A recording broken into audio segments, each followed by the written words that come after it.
Everybody, welcome to my library and I am Manisha. आज हम start करते हैं कि how to approach the answers, है ना। स्टार्टिंग कैसे करनी है आपको आंसर्स की जब भी आप BARC इंटरव्यू में जाओगे। तो लास्ट वीडियोस आई थिंक आपने सारे देख लिए होंगे। हम पहुंच गए थे tell me about the 5 favourite subjects about your tell me about the 5 favourite subjects of yours. ठीक है, तो अब हमें बात करनी है कि यार ये आंसर्स अप्रोच कैसे करने हैं इंटरव्यू में। ठीक है, तो मैंने कुछ पॉइंट्स नोट डाउन किए हैं जिसमें they will start with the basics, so you also start with the basic. First point, ठीक है, वो बेसिक से ही पूछेंगे आपसे, कुछ भी हो जाए they will first familiarise you बहुत ही आराम से। दे विल आस्क कि अच्छा कौन कौन पढ़ाता है, मोर और लेस उन्हें आपकी सारी यूनिवर्सिटीज़ के टीचर्स के बारे में किसी ना किसी को तो पता होता ही है, मतलब दे नो इट। ठीक है, तो they will start with basics. उसके बाद जो भी क्वेश्चन उन्हें पूछना होगा उसका बहुत बेसिक फॉर्म पूछेंगे। आप भी बहुत बेसिक से स्टार्ट करना सच दैट आप भी कंफर्टेबल हो पाओ। ठीक है, so first point, start with the basics. Second, divide the question into parts. अगर वो आपसे पार्ट्स में कोई क्वेश्चन पूछ रहे हैं, फॉर एग्जांपल उनने हॉलीडे जंक्शन का कोई क्वेश्चन पूछा, तो सबसे पहले उन्हें बताया होगा रिकॉम्बिनेशन के बारे में, उनने उसके बाद बताया होगा होमोलॉगी मीडिएटेड है, उसके बाद उन्हें बताया होगा कि एक स्ट्रक्चर बन रहा है काई शेप। ठीक है, तो आप उसे पार्ट्स में अपने दिमाग में ब्रेक करो सच दैट आप ओवरवेल्म ना हो जाओ बिकॉज ऑफ द क्वेश्चन। इतनी सारी इन्फॉर्मेशन कैसे आपका दिमाग एकदम से तो नहीं ले सकता है ना। आप नर्वस भी हो, ऑफकोर्स नर्वस हो गए, ये सब होते हैं, ठीक है, वो नेचुरल है। But divide the question in two parts, अपने दिमाग में ही पार्ट्स में डिवाइड करो। जितना समझ आ रहा है स्टार्ट स्पीकिंग। बस कुछ एकदम ही like out of the box मत बोल देना जो कि आपको लगे कि टर्म सुना था, बस ऐसा कुछ मत बोलना जिसका सिर्फ आपने टर्म सुना है। ऐसा कुछ बोलना जिसको आपको समझते हो, आपकी आप उस चीज़ को बहुत अच्छे से जानते हो जो आप बोल रहे हो। ठीक है, उसके बाद third, try to ask again and again but in a polite way. ठीक है, सो अगेन एंड अगेन से क्या होता है, द टीचर और द इंटरव्यूअर सिंप्लीफाइज हिज और हर क्वेश्चन टू योरसेल्फ। इसका मतलब ये नहीं है कि वो आंसर बता देंगे, इसका मतलब ये है कि अगेन मतलब सेकेंड अटेम्प्ट में जब आपको वो क्वेश्चन बता रहे होंगे then they will give you some hints, क्योंकि उन्हें लगेगा कि यार ही और she is struggling with the question itself. तो उस क्वेश्चन को अगेन एंड अगेन पूछने का मतलब होता है अपने लिए सिंप्लीफाई करवाना सिचुएशन को, but in a very polite manner, बहुत पोलाइट मैनर में। ठीक है, fourth is keep struggling with the question. एकदम से गिव अप मत मार देना कि यार मतलब मुझे नहीं देना interview, it's getting on my nerves, it's getting very difficult. बिल्कुल नहीं, सब कुछ हो रहा है, let it be there, but आप you keep struggling with the question. ठीक है, क्योंकि सेम मोमेंट आपके लाइफ में नहीं आने वाला है next time. So give it your 100%। जितना समझ में आ रहा है, जितना याद आ रहा है, जितना आप अपने all presence of your mind, जितना भी आपका माइंड उस समय वहाँ पे प्रेजेंट हो सकता है, उससे जो आंसर देना चाह रहे हो आप उस आंसर को दो विद स्ट्रगल, तो आप करते रहो। ठीक है, उसके बाद आता है कि you might get asked to draw, yes you might get asked to draw something, so be ready. जिसमें कि जैसे अमीनो एसिड का स्ट्रक्चर, जैसे मैंने आपके को बताया था कि मुझसे नाइट्रोजनस बेस में हाइड्रोक्सी रेडिकल लगाने को बोला था, आपसे हो सकता है हॉलीडे जंक्शन बनवा ले, आपसे हो सकता है कोई पीक बनवा ले, आपसे हो सकता है कोई और ग्राफ बनवा ले, आपसे हो सकता है कंफर्म करवा लें कि एक्स एक्सिस वाई एक्सिस पे क्या है, आपसे हो सकता है एंजाइम काइनेटिक्स का ग्राफ बनवा लें। ठीक है, तो ये एक चीज़ दिमाग में बना के चलनी है कि I will be asked to go to the board.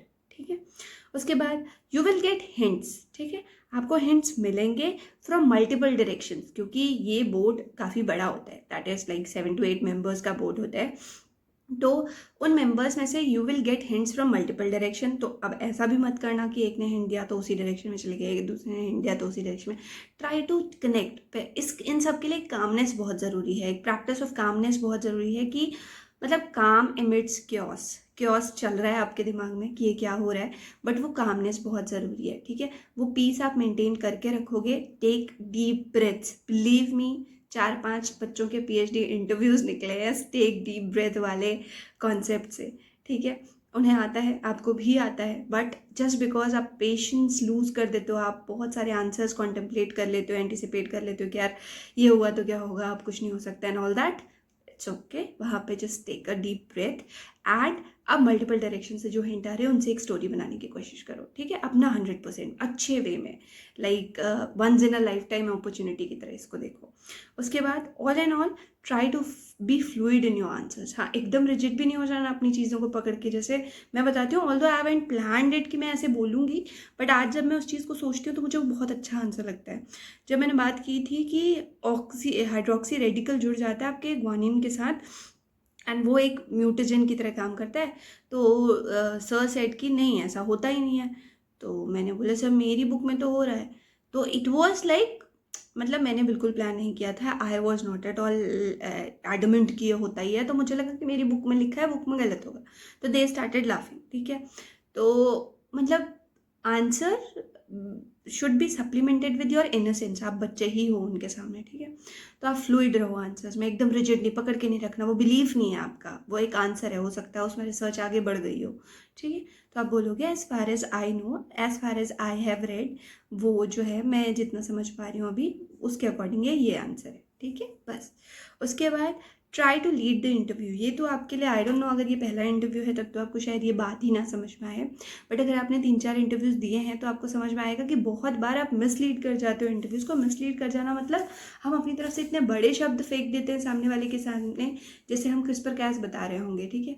हम बोलेंगे कि जीनोम एडिटिंग होती है, उसके बाद बोलेंगे क्रास के प्राइमर डिज़ाइन कर लेंगे, क्रिस्पर के प्राइमर डिज़ाइन कर लेंगे, तो of course they will ask you कि क्रिस्पर के प्राइमर जब डिज़ाइन करोगे तो what is the most important thing जो आपको ध्यान में रखनी है, ठीक है। फिर वो पैम पे आएंगे, ये होता है मिसलीड करना, कि बड़े टर्म्स दे देना उनको ताकि वो वही क्वेश्चंस आपसे पूछे। अब आप लीड करो इंटरव्यू को, उन्हें इतने छोटे टर्म्स दो ना, आप रुक जाओ एक आंसर के बाद, मतलब एकदम ऐसे रिजिड होके भी नहीं, गुस्से में भी नहीं रुक जाना है, बट रुको, एक पॉज दो ताकि सर या मैम को वो क्वेश्चन पूछने का मौका मिले, ठीक है। For example you can say कि so and so agent is a teratogen, ठीक है। अब आप मत एक्सप्लेन करो ना टेराटोजन क्या होता है, वो आपसे पूछेंगे टेराटोजन क्या होता है, फिर वो आपसे पूछेंगे कि आपने लैब में कोई टेराटोजन देखा है, आपको पहले पता होना चाहिए कि ईटीबीआर काम करता है ऐसे कि वो टेराटोजन जैसे वर्क कर सकता है, ठीक है। तो ये सारी चीज़ें पता होने के बावजूद बहुत छोटे छोटे छोटे आंसर्स देना, वहाँ पे रुकना गिव्स यू अ विंडो कि आप सामने वाले को इंटरव्यू लाइक बहुत ज़्यादा स्पेस नहीं दे रहे हो आप टीचर को, आप अपनी तरफ से क्वेश्चंस दे रहे हो, ठीक है। तो बहुत टाइम आपके उन क्वेश्चंस में जाता है, although I could not practice it more, क्योंकि मुझे भी बहुत डर लगता था उस टाइम पे कि यार मतलब हो नहीं रहा, तो फिर तो तब तो नहीं समझ में आता कि ये सब करना चाहिए, बट नाउ आई सी, मतलब उसके बाद हाँ मैंने कोशिश की है ये सब करने की एंड इट वर्क्स, ठीक है, इट वर्क्स वेरी वेल। आप किसी को बेवकूफ़ नहीं बना रहे हो, but you are not disclosing all the information, you are trying to lead the interview from your side, ठीक है। सो थैंक यू एवरीबडी, ये कुछ 5 से 6 पॉइंट्स थे जो I think will be absolutely important for you, अगर आप इन्हें ध्यान से सुनते हो तो, और इन्हें अप्लाई करने की कोशिश करो, ठीक है। So thank you.